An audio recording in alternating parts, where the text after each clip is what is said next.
Okay, everybody, welcome back. I hope you had a good think. So we left before tea about rephrasing. Is Jesus glorified in this relationship? So Ursula, can we start with you? How would you rephrase that?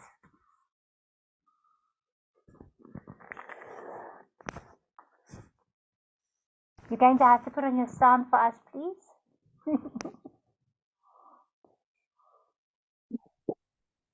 Yeah, we spoke about that, and I rephrase it, I think, as in this relationship, do you find that it is compatible with how you see Jesus in you? Okay. Yeah, something along those lines. I hadn't written it down, but it was along those lines. Yeah, it's quite a difficult thing to do. It is. It's not so easy. Okay, Figgy, how did you rephrase it? So we had a very interesting discussion. I actually used my situation of my parents living with us, and we sort of started at step one about obviously we're dealing with feelings, right? So it was, what am I feeling and why do I feel like this as a result of the situation? And I said as well, like you could even relate it to like a car accident of maybe feeling the emotion of anger, because of the offender that was a drunk driver or whatever the case is. But with my situation, it wasn't my parents' fault, but there were still negative feelings. And those negative feelings and emotions affected my relationship with myself, others being my husband, my friends, family, and also spiritually, because we prayed and we asked God to open doors, and, it didn't happen on our time, of course. So there were questions, and I wouldn't say there were anger towards God, but there was confusion and, asking, but why? So then moving on to how do I experience these relationships? Once answering that, my rephrase of the next question would be, where is Jesus in this relationship? Wow. And with answering that, Chandra also mentioned, especially dealing with clients, is to portray the message that he is there, but how was he there? And in our situation with my parents, it was a bad situation, but at the end of it, he was there. We were able to build on our relationship.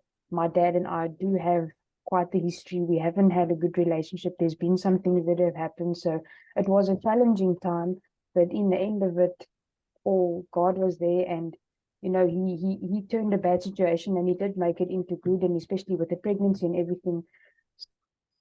So just answering that question of where Jesus is kind of helps to just put everything into perspective of there is always an ending that is better than what you initially thought. I like that. Thank you so much for sharing that and for doing it in a practical way. I think that was awesome. I think that is a good way to look at it. Linda, how would you rephrase that? Or how did you rephrase it? Ek het meer gedink aan die verhouding, in jou verhouding, kliënte verhouding met God. Wat is wat het dit aan die verhouding gedoen? In hierdie situasie, hoe lyk jou en God se verhouding nou, of wat het verander in jou verhouding met hom? Dis hoe ek daarna gekyk. Ek hou van daai laaste ene, Linda. Ek hou baie daarvan. Wat het verander in jou verhouding? I think that is, what has changed in your relationship? I think that is also a good thing. Thank you. I really like that. Thanks.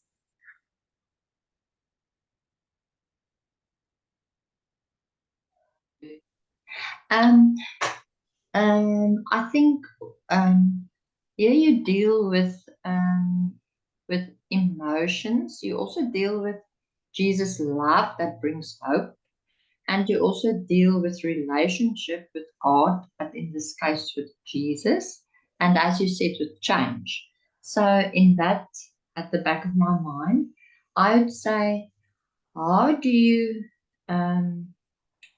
experience Jesus? You can say Jesus' love or Jesus in this emotional situation that you're in. Or you could also say where is God? Something to do with change. That was actually my first one. What would you change? What would you change in your relationship with Jesus in this emotional situation? Great, So, yeah. okay, thank you. Suzanne, jy's hierdie keer laaste. It was actually interesting because Feige and myself had the same, more or less the same thing that we said, because I also said, I would say, what do you feel? What do you feel? Where was God? Where was Jesus in this situation when it happened? What do you feel? Yes, and then we just spoke about it exactly. And then Chandra also said, Jesus was there, but how? How would you say he was there? So, yeah. Okay. Chandra, did you want to make a comment? Okay. So, Jack, how would you rephrase it?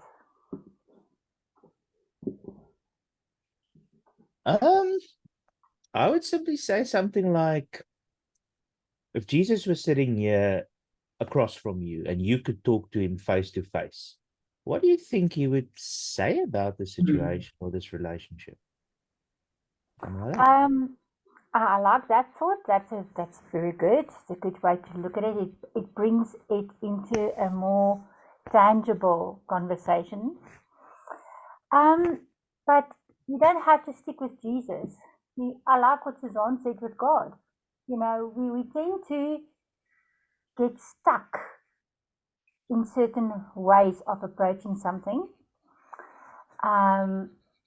Or you can, what I like to do is there a biblical example of this type of relationship? Or do you think this type of relationship is in the Bible? And what can we learn from it? That's such a good question. But then you have to know your Bible. You have to know that there is one of a similar situation that you can use. Because that will also help you, because once you read that scripture, all scripture points to Jesus and to the glorification of God. All scripture. So that is something that you can ask them, and then you can go and explore how this, let's say, Moses struggled in his relationship with God, and what was his experience when he was mocked, or he was rejected, or he was abandoned. Moses was an abandoned baby, brought up in a heathen culture. He did not know who was God. God met him in the desert for the first, Moses met God for the first time in the desert. That's why he asked, who shall I say are you? Who shall I say is sending me? He had an encounter with God there because he was brought up in the face of the Egyptians, just by the way. So if you ask then, how is Jesus glorified in this relationship that Moses has with his adopted mother? How will we answer that question? She took proper care of him. She educated him. He went to the best universities. Egypt had a university. They even studied brain surgery. Moses was a highly educated man. He was educated in battlefield strategy, which is why he was equipped to lead Israel. Have you ever thought about that? He was not just somebody, God equipped him in a foreign place to lead his people from the foreign land. This is so, the trauma of his abandonment, the trauma of being raised as a heathen, prepared him to lead his people, his brethren, out of Egypt. It's just amazing, into the promised land. This is about preparation. Or to the promised land. He didn't read them in, but to the promised land. Okay. We have to. Chandra said something to me regarding the practical when we spoke about it, and this is something I want you guys to please hear. You have to start to work with the concept. This is not set pieces. This is not a script that you have to say word for word. The question is, what's happening in this relationship and where's God in this relationship? It's actually what we're asking was that question. So how can I rephrase it to meet the client at their place without rejecting them? Because if I have to tell you, when right now my relationship with the municipality here by us is not very Jesus glorifying.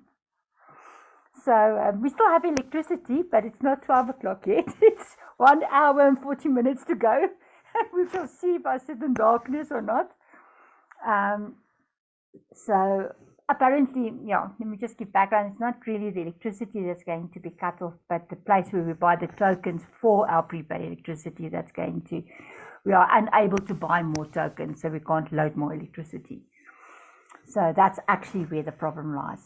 So right now, I don't feel very happy with that place where I find myself. Okay.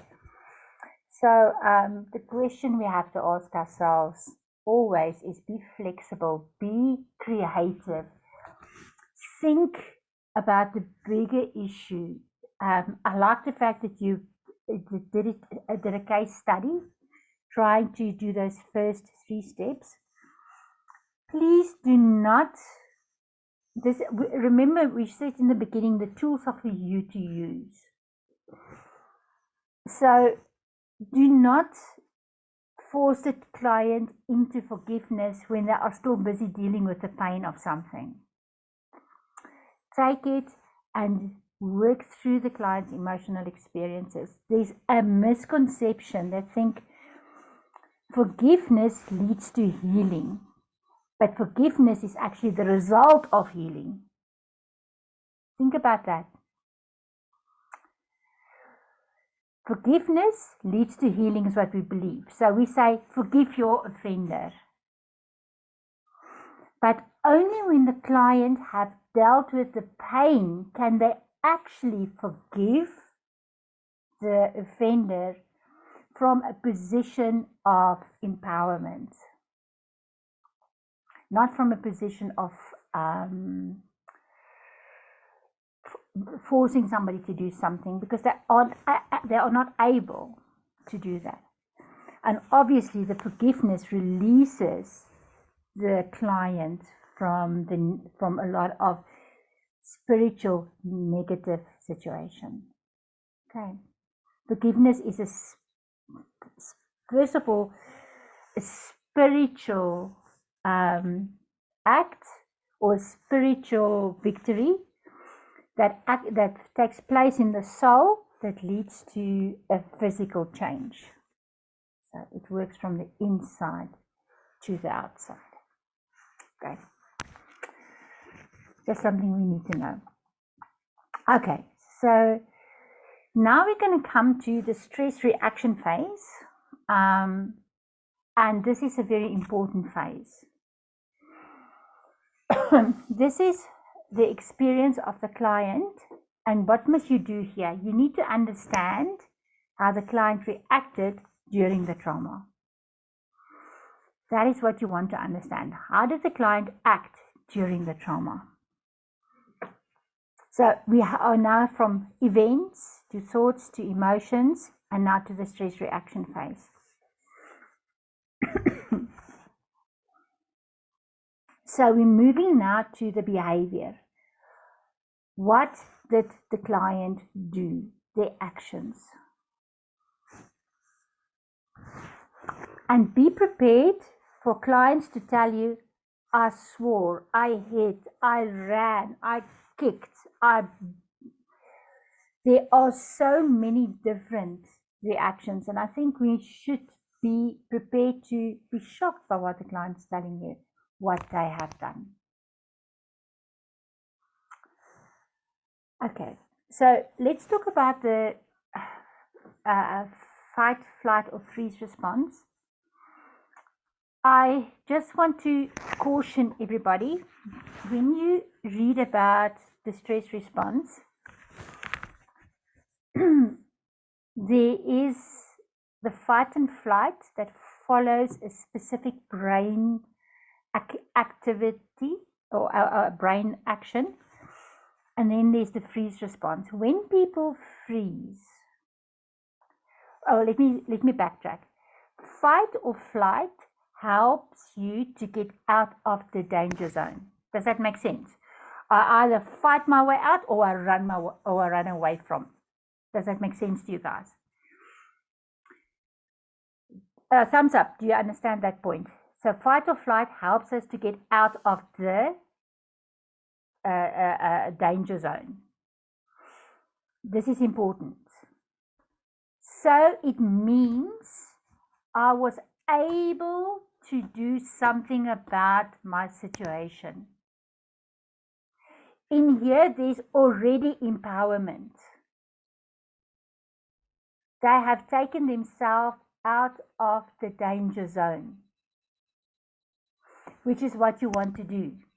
But if our defense mechanisms get completely overloaded and we freeze means an inability to literally move your feet. It's almost as though you become a pillar. You are unable to move. Some people even say they are unable to breathe. You are frozen. And because you are unable to escape, the freeze response most likely, they have now found, leads to later reliving the same trauma. Let's say you were tied on a bed and raped, and you are unable to escape, even if you wanted to, and that fact that you were unable to do something about it is a trauma in itself. There's another trauma, the trauma of the inability to get out of the danger situation. Okay. Each of these responses have its own negative impact on the person. So there is a fourth one that is popular in positive psychology circles, which is called fawning. Now, fawning is when you engage the offender, you barter something of yourself in order to stay alive. There is no academic research that supports that as a stress response. It's a oorlewingsstrategie. I don't know what that would be in English. A surviving strategy that gets employed to win the affection of your offender. And fawning takes place normally over long-term abuse. Long-term, your father's alcoholic and he beats your mom and then he beats you over the whole 18 years of your life, or whatever the case might be. It happens over a long time. But it's not a primary stress reaction. Okay. Please make a note of that. So when you read about it, you now have information to evaluate it. Okay. The flight and fight response have been named in 1920 already by Walter Cannon. He was a psychologist. Who knows why he would name that in 1920? What happened in the world about that time? Who wants to guess? It's the aftermath of what? A big World event. War I. Yes, World War I, 1914, World War I. World War I was a horrific war. The freeze response was added later Because when people started to, for the first time, to look at in what, remember, post-traumatic stress reaction and disorder is only, it's a new term. It's a new development. It wasn't always known like that. They used to call the stress response hysteria. Hysteria, that's what it used to be called. And the freeze response was something that they identified when a person, they found a lady whose mom, a dad was it was in late 1800s, Freud's time, and she looked after her mom who was bedridden. She looked after her mom who was seriously ill, and then her father was a violent alcoholic who used to. So when her mom died, for I can't remember 10 or 14 days, she did everything to make her mom alive. And the father did not even realize the mom had died because he was so drunk and used to beat up, and I don't know. By the time they found her, she was cradling this decaying body in a corner, and she was just rocking it, and she was frozen in that state for I don't know how many. She just sat there. They had to literally move her in that state. And that was the first indication that there's a different response than just the freeze response that was identified earlier on. And so that takes a totally different, it also, they've done it now with MRIs, it takes a completely different route in the brain. It's not the same activation of the brain. It has a totally different route than the fight or flight response. Okay, so that's just a bit of background. Let me just go on to now. It's my dad looking for me. So,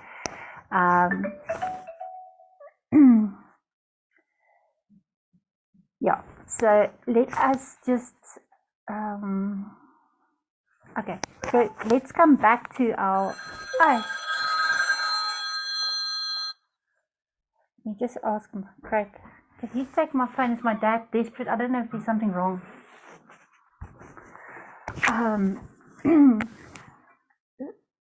I'm sort of now lost of my place. I'm in my fight mode right now. Okay, the fight or flight or freeze response, that's our stress response. And we need to understand that each client have a unique response to a unique situation. So I want you to add this. They have a unique response to unique situations.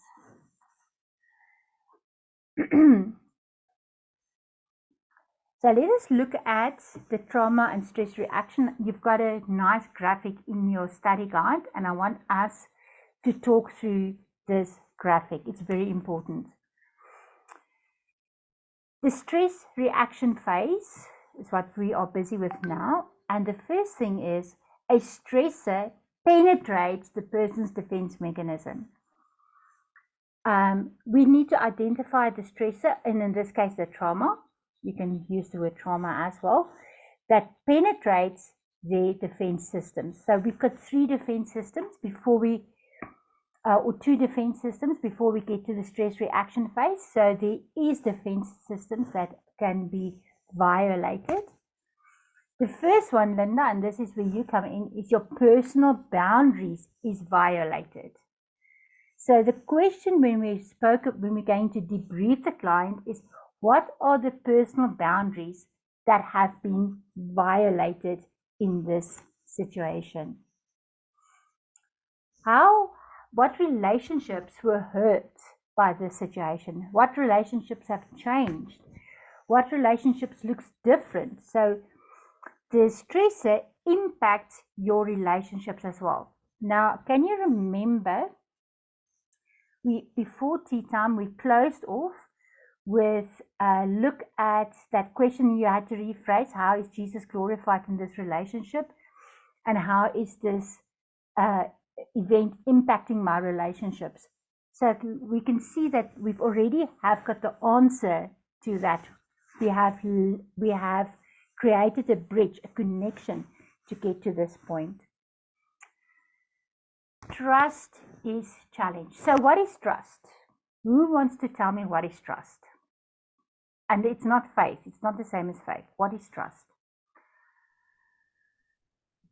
Just put it out there. How do you know you trust something? Bates?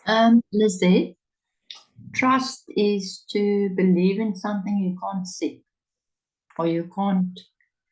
It's like in your imagine. Not Okay. imagine. Let's talk about you believe in something or in someone. Can we also believe in somebody else? Mm-hmm. Do you think so? Sarah, what do you think? Yes, we can believe in someone else, in their ability to do something, yeah, we can. Okay, anybody else? What is trust? It's a very abstract concept. It's an abstract concept. So I would say, if I have to look at it, where do I feel safe? Because I feel safe when I trust. Sandra, would you like to add to that?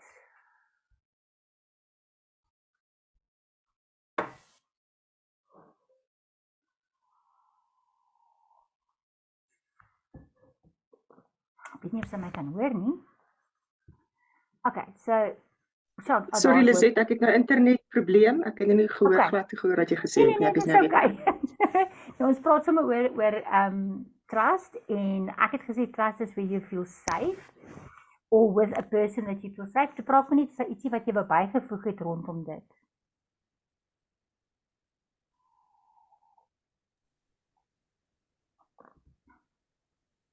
So, ek dink sy sukkel met haar internet, so kan jy my nou hoor? Okay, so kom ons gaan aan. Lizette, can I say something there? Sorry. Please do, please. I think trust is relying on something that you believe is true as well. So you think it's true, so then you trust that. So it's like you're saying about a safe space. My safe space and your space could be two different safe spaces. So it's something I trust and believe is true to me. I agree. Truth is also part of that equation. I really, so truth. What about time? What about time? Ursula, how long have you been married now? 25 years. Okay, so would you say that over time you've learned to trust your husband more or less? Yeah, more, I think, yeah, because you know him better, you've been through situations, and so trust that develops the trust. Trust also grows with time, okay? But trust can also be challenged over time if a person is constantly letting you down. Does that make sense? Yeah. Okay, so our trust can be challenged. So that's our first level of defense. Where's my personal boundary being violated? How has this stressor impacted my relationships? And how is my trust challenged? Is it confirming that I can't trust you? Or is it affirming I can trust you? Are you there for me no matter what? Okay. Trust is something that's difficult for clients who have intense trauma. It's difficult to re-establish trust because people, it's their experience, have let me down. And I know it's generic, the word people, but that's the experience. Okay. Now we start to fight or freeze or flee, whichever one. Which one do you guys do? Which one do you guys do? I freeze. You freeze, Suzanne. Okay. I tend to fear. My mind runs away with me. Okay. All right. Linda? I fight. Fight. Yeah. Ursula? I fight, I think, yeah. Okay. Yeah, that's fine. That's good. We need to know ourselves in this situation. Bets? Yeah. Weet jy, dit hang af. Ek weet die sekere, ek was eendag onlangs was ek in 'n nie ongeluk nie, maar ek het saam met my seun geraai en hy het per ongeluk oor die pad geraai. Hy het nie die stopstraat gesien oor die hoofpad. En toe het ek al so gevrees en dan is daar ander tye wat ek weer miskien meer fight, ook nie rarig fight nie. Ek weet net, dit is vir my baie moeilik om dit te antwoord. So, Ek kan nie sê elke situasie. yeah, so that's also important. We have a predominant stress reaction that we predominantly do, but we can, during a situation, also act in any one of the other ways. It doesn't say that's what you're always going to do, but you do have a predominant reaction. And it's normally something that you've just learned along the way. Okay, and then we go to our internal reaction, and we either have anger. When we fight, there's anger inside of us. When we freeze, we withdraw, we internalize our experiences. And when we flee, fear forms part of our relationships. Okay. Fear forms part of that. The problem is, if we stay in a state of trauma response, we may develop a generalized anxiety disorder. When we withdraw, it may lead to isolation. When we are in anger, it can lead to negative results in behavior. You know, road rage, we've seen those type of things, and so on. So if we do not deal with these situations, it can lead to post-traumatic stress disorder. So this is how important it is to look at these different ways of looking at something. Okay, trauma and stress reaction. So stress can be caused by many different factors. So here is something you need to listen to the events the client have said. Do you experience danger to your physical health? Suzanne, your experience was danger to your physical health or to your life? Feige, in your situation, there was losses of, it's just me and my husband, we're on a honeymoon phase, so we just want to enjoy our lives still together. So there's that loss. Situations that can lead to confusion and uncertainty. In my situation, we were not exactly sure what's going to happen with our electricity, and we have a municipality that is not answering any of our questions. And then there's a loss of control due to a threatening situation or an event. That is our best example is what's happening in Israel right now with the Hamas attacks. So that is what the stressor looks like in the traumatic event, the loss of control due to a threatening situation. Look at the word threatening situation. That's how you're going to evaluate when the clients have plot all the different things that has happened in the trauma. You need to evaluate what was a threatening situation. What was the threat to the client in that space, on that place, in that time? You need to ask them a question. When did you first become aware there was a problem? When my parents moved in with me, when they stood at the door with the suitcase and say, we need a place to sleep, that might be the first become aware that there's a problem? That's an important question, because that is the bridge between the before and the traumatic event. When did you first become aware that there's a problem? Personal boundaries includes economy, political, workplace, home. It includes your values. It includes your physical body. It includes your home. It includes the things that you have, that's yours, and so on. Personal relationships, I have tried to group them. God, myself, my family, my gesin, my neighbor, and my community. Who is in your personal relationships? Where is the trust challenged? In God, in myself, in my family, in my neighbor, in my community. I once watched a rabbi who was let's say a Holocaust survivor. He was 10 when he went into the concentration camps, and he's now an old man, and he was in a debate.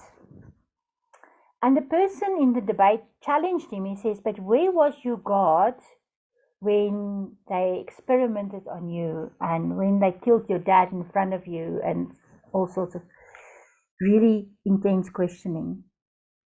Because this person was a non-believer. He was very aggressive about who God is, that was asking these questions. And this rabbi became quiet. And he said this, and it's profound to me. He says, our God was not silent. He wrote, thou shalt not kill. It is absolutely profound. He says God has already answered us with a guideline as to what to do. Why do we then not listen to God? And I must say, the person who had the interview with was astounded. He could not believe the rabbi said this. Do you trust yourself? Maybe you made a mistake and you chose the wrong road, and now find yourself in unsafe space. The people around you, many people say, but they heard and did nothing.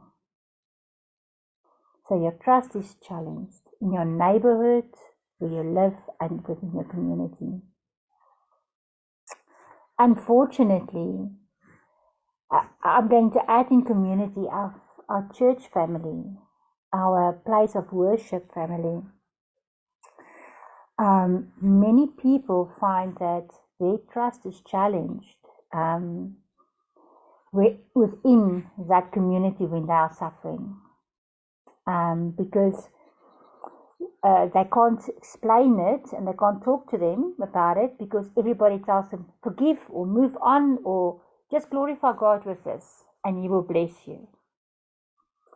And then the woman is sitting there, but my child is dying. How can I just do this? I just can't praise God in this moment. So trust is challenged. That's how it looks like.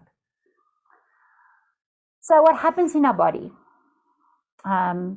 This is the physical side of the stress response. I become aware of the threat. The message of danger is carried via the central nervous system. Adrenaline is released in my body, so that's important.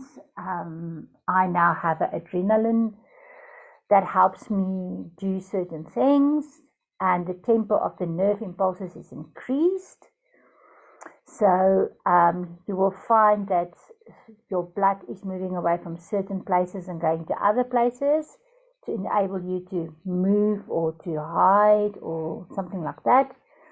Heart rate increases so that you have more oxygen in the brain, because your brain needs to decide how to get out of this danger, and your fight or flight or freeze have been activated. This is the process of activication. It happens within milliseconds, but there's a process as to how it happens. It happens literally within seconds. The third level of this is we now, most of the time, we're going to meet a client here. They're going to come and talk to you when they're already here. When they either function from anger or function from fear, or they have shut down emotionally. Most of the time when we see clients, they come to you, they don't know what they feel like. They have this emotional shutdown and they need our help to get through this situation. Okay, so let's look at the tools that we have. Your first level of response, defense, your timeline. What did you first notice? When did you first notice there's a problem? On your timeline, what was the bodily sensation when that happened? What was the emotions? What was the thoughts? Add it to your trauma storyboard so you can enlarge this. This is your psychological needs that we spoke about that was not met.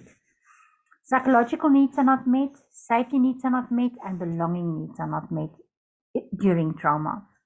So this is how we then identify what psychological needs was not met. What boundaries were crossed?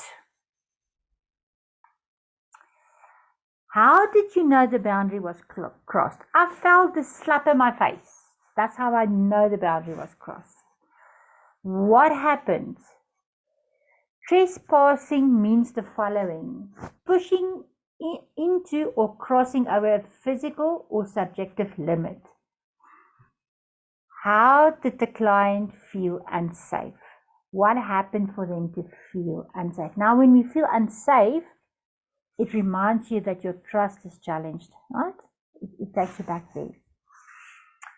What is happening in these relationships? Doubt, suspicion, anxiety, fear, self-preservation, withdrawal. This is where our belonging needs are not met. So the trauma impacts my psychological needs, my safety needs, as well as my belonging needs.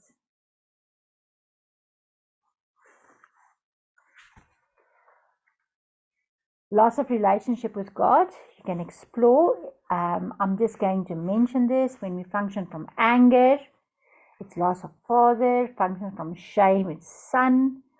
And function from fear, it's normally the Holy Spirit. Can you see here at the bottom? Fight, flee, or freeze. Suddenly this makes more sense. Fight, flee, or freeze. And this is where we find ourselves, and you can then identify if the client are struggling with the relationship with God in this space. Let us look how to recognize the fight, flee, or freeze response. Maybe this will help you to also recognize what's happening for you. When you're in fight mode, it means that you are attacking the danger. You are approaching the danger and you're attacking the danger. If you are in fight mode, it means you are avoiding the threat. So let us look at some of the signs of fighting. Crying, punching, your jaw becomes tight, you hold this space, you grind your teeth, you glare at somebody, you respond with anger in your voice, you feel like stomping or kicking. Intense anger is in the space. You feel like killing someone, or perhaps even yourself. Your stomach feels tight in knots, or it feels like you've got an ulcer. There's a burning sensation in your tummy. This is such a powerful tool to help us to discover what's happening for me. Fight. Your legs are restless. There's a numbness in your extremities. Your eyes are dilated. You're darting around, looking around, trying to see where the next danger is coming from. You are constantly moving. You're fidgety. Your body is tense, ready to run away. You feel trapped. That's an important word. You can just circle that. You can even start to exercise excessively to get rid of this inner energy that's keeping you, that you are ready to be able to flee. However, when we freeze, you will know that you are freezing mode because you are feeling numb. You are cutting out, you are deliberately intentionally disabling your brain that talks about your emotions and your feelings, even physical feelings. You may feel cold. There's a numbness in your body. Your skin is pale. You feel stiff and heavy, almost unable to move. There's a sense of dread the whole time that keeps you captive. Dread is, it's a big word. It means big fear about something horrible about to happen to me. I live in dread. Your heart is pounding faster, or your heart might be slowing down. And you feel yourself tolerating high stress levels more easily. Yeah, I'm okay. I can manage this. Far easily. And the person is now in freeze mode. Okay. We also have inappropriate fight or flight or freeze responses. What do they look like? When you make an inappropriate choice, every one of us at times make wrong choices. That's just the way it is. It's normal. But we have to find out, is my response normal? Is it what I should have done in this place? Let's say there's a fire and you ran into the building instead of out of the building or something like that. That's an inappropriate response. Then what choice did you make? And we have to get to be okay with the choice that we have made as well. Or you get stuck. Somebody spoke about stuckness between one or two responses.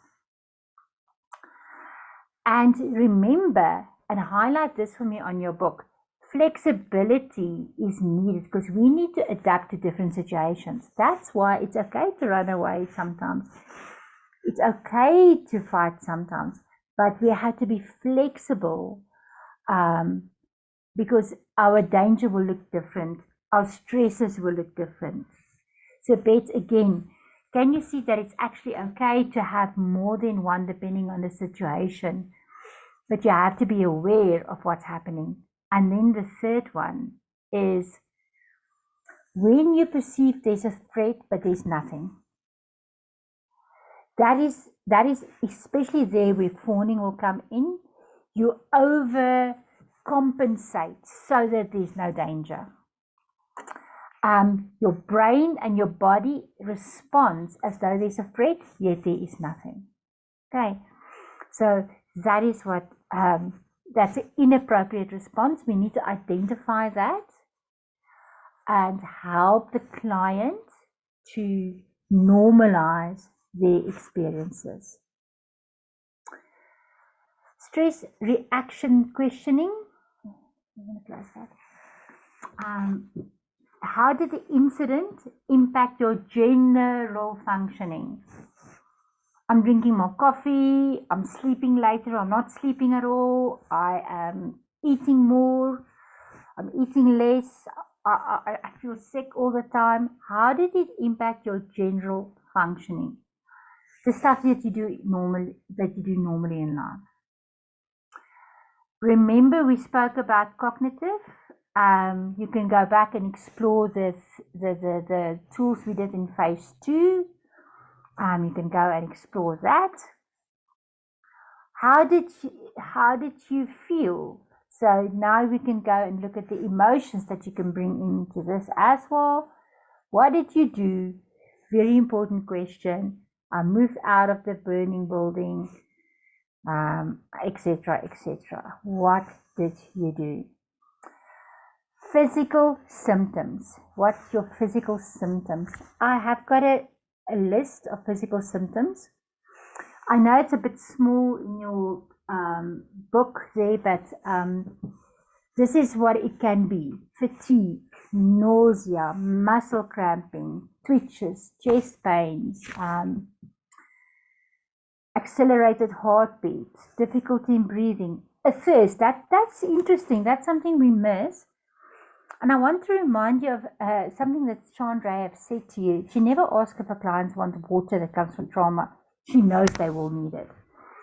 So she gives them water available. There's that thirst because when your clients talk about trauma, they relive the trauma. So some of these physical symptoms will go hand in hand. Eyesight is influenced. You might see blurry. They might clench their teeth. They might experience dizziness or even blackouts. And important, there's a change in speech patterns.